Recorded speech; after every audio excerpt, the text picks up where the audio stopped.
ಉಡುಪಿಯಲ್ಲಿ ಮಹಿಳೆಗೆ ಕಟ್ಟಿ ಹಾಕಿ ಹಲ್ಲೆಯನ್ನು ನಡೆಸಿದ ಪ್ರಕರಣ ಯಾವುದೇ ಕಾರಣಕ್ಕೂ ಸಮರ್ಥನೀಯ ಅಲ್ಲ. ಮಾತ್ರವಲ್ಲದೆ ಇದು ರಾಜ್ಯದಲ್ಲಿ ಮುಗಿಸುವ ವಿಷಯವೇ ಅಲ್ಲ ಎಂದು ದಕ್ಷಿಣ ಕನ್ನಡ ಜಿಲ್ಲಾ ದಲಿತ ಸಂಘರ್ಷ ಸಮಿತಿ, ದಕ್ಷಿಣ ಕನ್ನಡ ಜಿಲ್ಲಾ ಪೌರ ಕಾರ್ಮಿಕರ ಹಾಗೂ 4ನೇ ದರ್ಜೆ ನೌಕರರ ಸಂಘದ ಪದಾಧಿಕಾರಿಗಳು ಅಭಿಪ್ರಾಯವನ್ನು ವ್ಯಕ್ತಪಡಿಸಿದ್ದಾರೆ.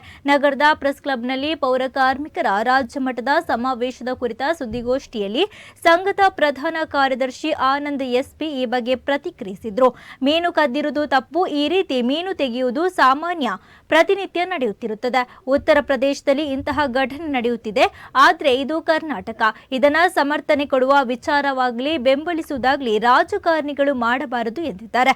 ಸಂಘದ ಅಧ್ಯಕ್ಷ ಅನಿಲ್ ಕುಮಾರ್ ಮಾತನಾಡಿ, ರಾಜಿ ಮಾಡಲು ಆಗುವ ಪ್ರಕರಣ ಅಲ್ಲ, ಇದು ಬಲಾಢ್ಯರ ವಿರುದ್ಧದ ಹೋರಾಟ.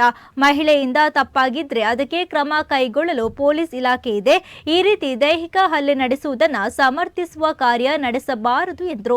ಉಡುಪಿಯಲ್ಲಿ ಏನು ದಲಿತ ಮಹಿಳೆಗೆ ಕಟ್ಟಿ ಹಾಕಿ ಹೊಡೆಯುವಂಥ ಅಲ್ಲಿ ಏನು ತೊಂದರೆ ಆಗಿದೆ. ಈಗ ಉದಾಹರಣೆಗೆ ಈಗ ಮೀನು ಕದ್ದಿದ್ದಾರೆ ಅಂತ ಇವರು ಹೇಳ್ತಿದ್ದಾರೆ. ಈಗ ನಾನು ಧಕ್ಕೆಯಲ್ಲಿ ಕೆಲಸ ಮಾಡಿದ್ದೇನೆ, ಮೀನಿನ ವ್ಯಾಪಾರ ಮಾಡಿದ್ದೇನೆ, ನಾನು ಎಕ್ಸ್ಪೋರ್ಟ್ ಮಾಡಿದ್ದೇನೆ. ಆ ಸಂದರ್ಭದಲ್ಲಿ ನನಗೆ ಅಲ್ಲಿ ಪ್ರಾಕ್ಟಿಕಲ್ ಆಗಿ ಅನುಭವ ಇದೆ. ಏನಂದರೆ ಅದು ಸಾಮಾನ್ಯ, ಒಂದು ಬುಟ್ಟಿಯಿಂದ ಮೀನು ತೆಗೆಯುವಂಥದ್ದು ಮತ್ತು ಅಲ್ಲಿ ಆಕ್ಷನ್ ಆಗುವಾಗ ಮೀನು ತೆಗೆಯುವಂಥದ್ದು ಇದೆಲ್ಲ ಸಾಮಾನ್ಯ.